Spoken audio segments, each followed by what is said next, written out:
Is Tomorrow Never Dies Brosnan's best Bond film? I know Goldeneye diehard fans are going to kill me for this, but we know I love Goldeneye. I've made 2 videos about it. Well, one's only available right now. YouTube editor has gone crazy and real glitchy on me, so I'm waiting to fix that and then I'll put it back. I'll probably fix it or just repost, we'll see. But the question needs to be asked, and after this I'll have made a video about every Brosnan movie. Now that that's out of the way, shoot the like button. It's the best way to support the channel.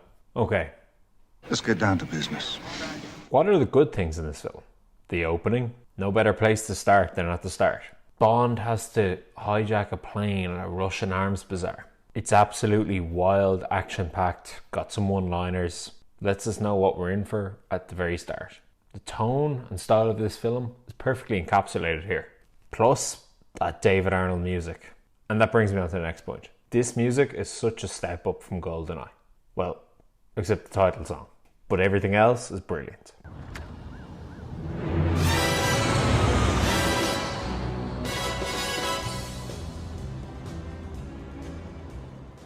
I think David Arnold kind of carries this movie in a lot of scenes. I heard him say that up until this point, only John Barry had done more than one Bond film.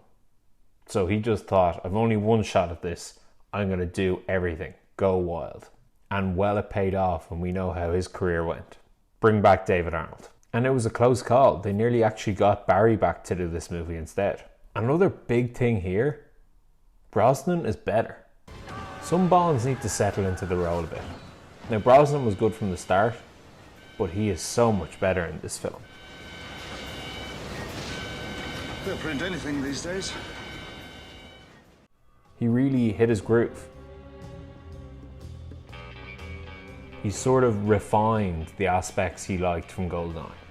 And look at him, he's aged better, he's less skinny, and just all around more confident. If I was to describe Brosnan's interpretation of Bond, it's James Bond Prime. It takes all the aspects of his predecessors and tries to wrap it into one. Some of the one-liners of Roger Moore.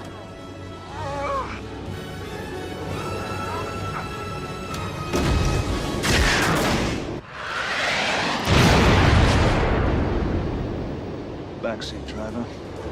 The coldness of Connery, especially in this scene. Wait, I'm just a professional doing a job.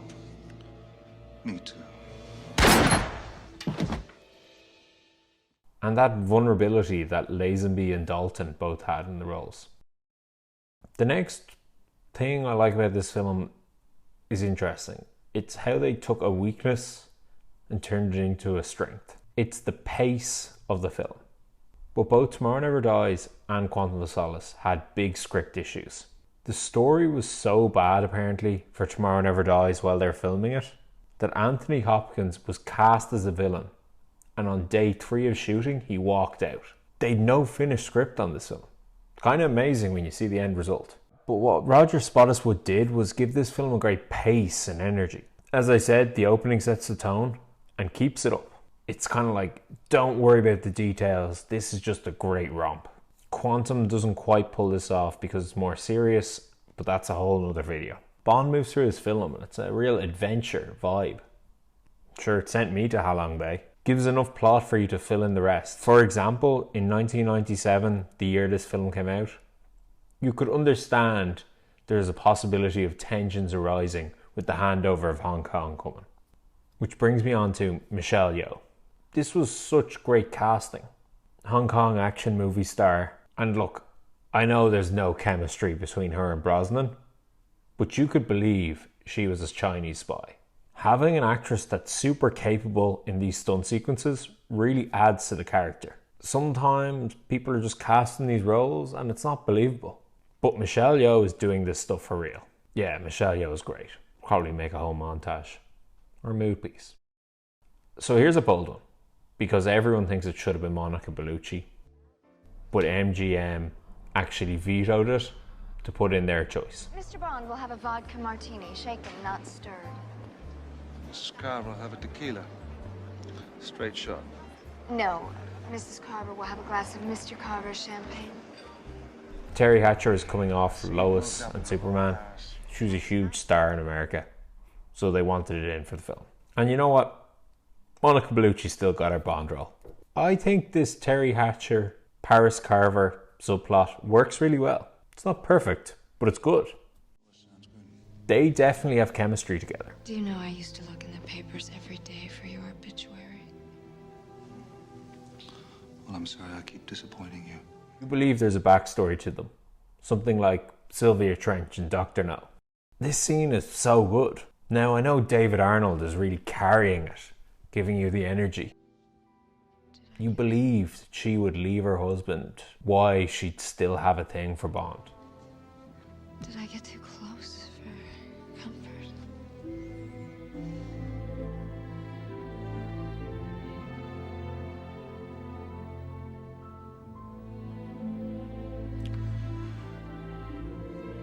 Yes. I think she's good in this. Let's end where we started.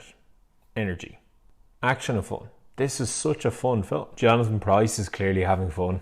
Maybe sometimes too much. Then again, he is a villain, so he probably would do this. Pathetic. He's sort of a mix of Steve Jobs and Rupert Murdoch. This movie sort of builds up and up.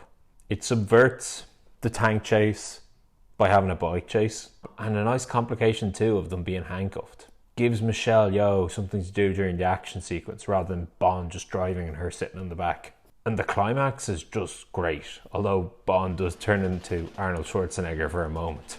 When we get to Halong Bay, I think this film really feels great in its climax. Bond and Wei Lin feel like two agents going it on their own. Their nations are basically locked into a war with each other, and they have to stop it. Classic Bond fashion, he dismantles the villain's lair and plan with some gadgets, help from allies, and his skills. Doesn't all this just scream James Bond Prime? I talk about Daniel Craig being a force of nature, but Brosnan kind of taps into it right here. This climax, he's just going for it.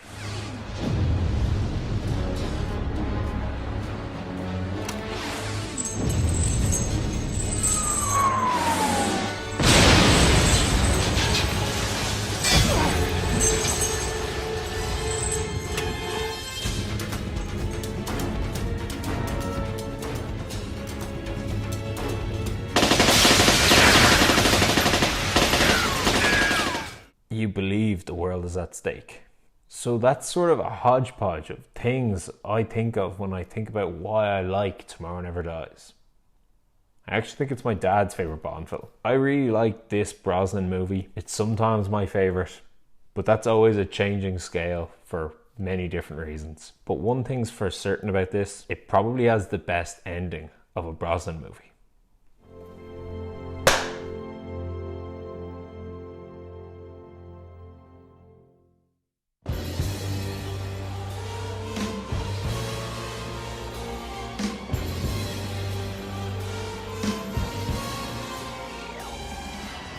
Bond.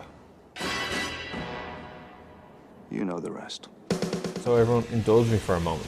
Is Tomorrow Never Dies the best Brosnan Bond film? Shoot that like button for Brosnan, and me too. And subscribe for a Bond video every week.